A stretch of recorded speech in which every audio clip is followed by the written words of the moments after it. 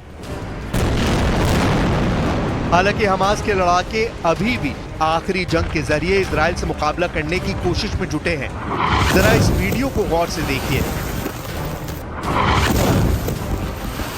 Israeli missile का धमाका कितना जबरदस्त है। गजा के नुसीरात में इजरायली मिसाइल का यह हमला अचानक हुआ था। जबरदस्त धमाके से कैमरा दूर जा गिरा,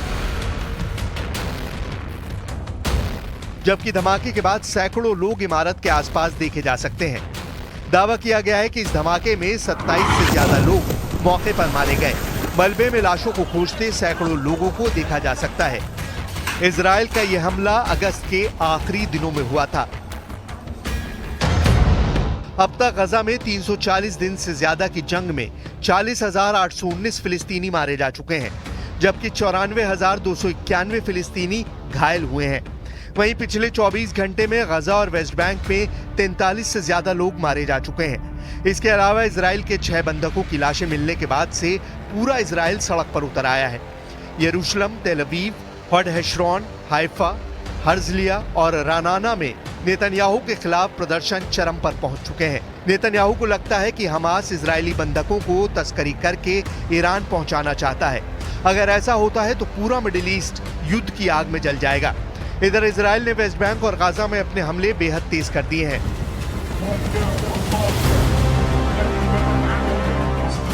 अब जरा हमास के लड़ाकों से जुड़ा ये वीडियो देखिए। एक तबाह इमारत में हमास लड़ाकों का ये वीडियो जरूर देखिए, जहां केले, सेब, आलू बुखारा और आड़ू के साथ वॉर प्लान हमास के लड़ाके बना रहे हैं। ये पहला ऐसा वीडियो है जिसमें हमास के लड़ाके सेब, केले के साथ इजरायली सेना के खिलाफ वॉर प्लान बनाते हुए दिखाए गए हैं। 2 मिनट 10 सेकंड के इस वीडियो को गौर से देखिए। हमास के 4 से 5 लड़ाके एक टूटी हुई इमारत में रॉकेट लॉन्चरों के साथ मौजूद हैं। लगभग 80 से 100 मीटर दूर दूसरी टूटी हुई इमारत में इजरायली सैनिकों को देखा जा सकता है। इमारत में 2 छोटे छेद दिख रहे हैं जिसके पास इजरायली सैनिकों को देखा जा सकता है। हमास के लड़ाके कमरे में पूरी लोकेशन समझकर 2 छेदों के पीछे छिपे इजरायली सैनिकों पर रॉकेट लॉन्चर से जबरदस्त हमला करते हैं। एक जोरदार धमाका होता है और फिर सब कुछ शांत हो जाता है। हमास के लड़ाकों का दावा है कि उनका ऑपरेशन सफल रहा है।